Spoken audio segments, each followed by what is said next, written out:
नमस्कार दोस्तों, सुनवाई से ठीक पहले, जी हाँ, वक्फ बिल पर सुनवाई से ठीक पहले सीजीआई की बेंच और सीजीआई की तरफ से इस कानून को लेकर, इस बिल को लेकर बहुत ही बड़ा बयान सामने आया है।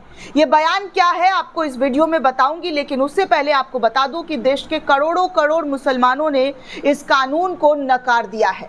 मोदी सरकार से बार बार अपील की जा रही है कि इस कानून को वापस ले लिया जाए। इस कानून का विरोध हर तरफ देखने सुनने को मिल रहा है। हमने आपको वक्फ कानून से जुड़ी छोटी से छोटी, बड़ी सी बड़ी खबरें दिखाने की कोशिश की है, बताने की कोशिश की है। हमेशा जो भी खबर आ रहा है वक्फ से रिलेटेड आप जानने के लिए इच्छुक है, और हमारी भी नज़र सुप्रीम कोर्ट से लेकर तमाम मुस्लिम संगठन तंजीमों पर है कि वहां पर क्या हो रहा है, किस तरीके के फैसले लिए जा रहे हैं, आंदोलन को किस तरीके से हवा दिया जा रहा है। ये तमाम जानकारी आपको एक एक करके बता रहे हैं। परसों भी दोस्तों ब्लैक आउट डे के तौर पर मनाया गया, और हमने सबसे पहले वो खबर आपको दिखाई कि कैसे पूरे देश में इस कानून को नकारा गया। मोदी सरकार जिस कानून के फायदे बता रही है, उस कानून का मुस्लिम संगठन, मुस्लिम तंजीम, मुस्लिम लोग जो है वो लगातार विरोध कर रहे हैं। और हालत ये हो गया कि देश के कोने कोने में ब्लैक आउट डे मनाया गया। ब्लैक आउट डे जो है, अपने घरों की बत्तियां बुझाकर इस कानून का विरोध किया। 5 मई को सुनवाई होने वाला है, और 5 मई से ठीक पहले सीजीआई की अदालत, सीजीआई की बेंच ने इस कानून को लेकर एक बहुत ही इंपॉर्टेंट मैसेज जो है वो दिया है। तो आपको भी ये इम्पॉर्टेंट मैसेज, हमारा जो कर्तव्य है वो पहुंचाने का वो बनता है कि हम आपको और अपने दर्शकों को बताएं कि देखिए सीजीआई की अदालत ने सुनवाई से ठीक 2 दिन पहले क्या मैसेज दिया है। 5 मई को इस पर सुनवाई होने वाली है, लेकिन 5 मई से ठीक पहले सीजीआई की अदालत में बहुत सारी याचिका और दाखिल हो रही है। दोस्तों, इस वक्त ऐसा नहीं है कि याचिका दाखिल हुई और सुनवाई चली और तीसरी सुनवाई 5 मई को होने वाली है, तो याचिका का जो दौर है, रुकना थमना जो है वो रुक गया है, थम गया है, ऐसा नहीं है।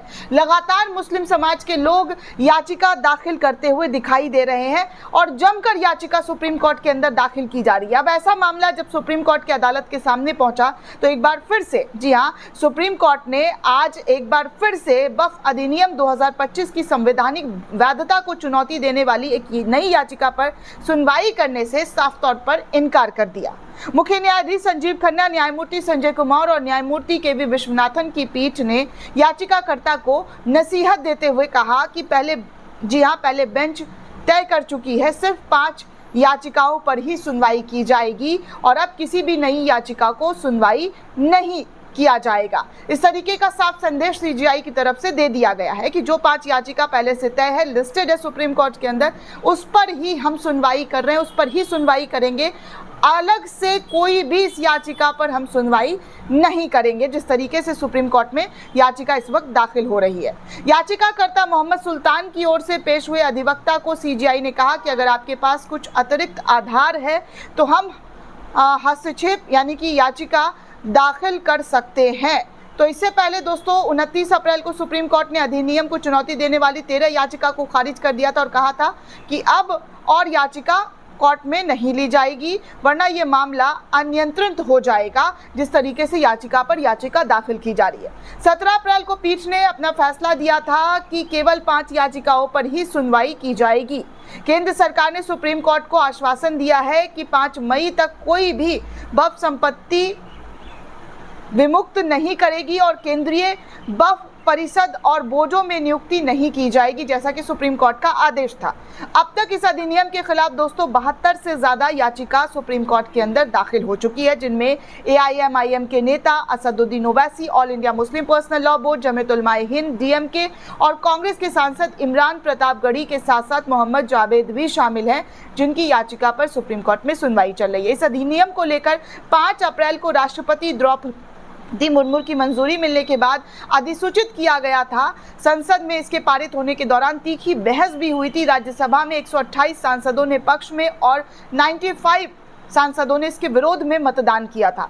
लोकसभा में 288 समर्थन सरकार को मिला था, तो वहीं 232 ने इसका विरोध किया था। सुप्रीम कोर्ट ने 3 अधिवक्ताओं को नोडल काउंसिल के रूप में नियुक्त भी किया है और उन्हें आपस में तय करने को कहा है कि कौन बहस करेगा। पीठ ने यह भी स्पष्ट किया है कि 5 मई को अगली सुनवाई केवल प्रारंभिक आपत्तियों और अंतरिम आदेश पर ही होगा। ऐसे में सरकार की घबराहट तो आप देख ही चुके हैं। हलफनामा दाखिल किया गया है। इस हलफनामा में कहा गया है कि आप इसको कानून को रद्द ना करें, अपना फैसला ना दें, जैसे है वैसे ही रहने दें।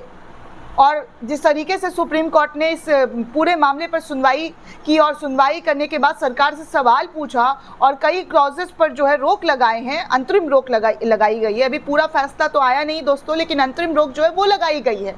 ऐसे में बीजेपी के सांसदों की बौखलाहट भी आप देख चुके हैं, बीजेपी आईटी सेल की बौखलाहट भी देख चुके हैं कि बीजेपी आईटी सेल किस तरीके की चीजें और कैसा अपशब्द सीजीआई और सुप्रीम कोर्ट को लेकर करता हुआ नजर आ रहा है। लेकिन आप सभी को सीजीआई की तरफ से एक संदेश दे दिया गया है। उस संदेश में सीधा सीधा ये है दोस्तों, उनके बयान से सीधा सीधा साबित हो, मतलब आप समझ सकते हैं उनका जो बयान है कि 5 याचिका से ज़्यादा इस पूरे मामले पर सुनवाई नहीं चलेगी। अभी जिस तरीके से सुनवाई हो रही है उसको ही सीजीआई तवज्जो दे रहे हैं, उस पूरी याचिका पर ही सुनवाई करेंगे।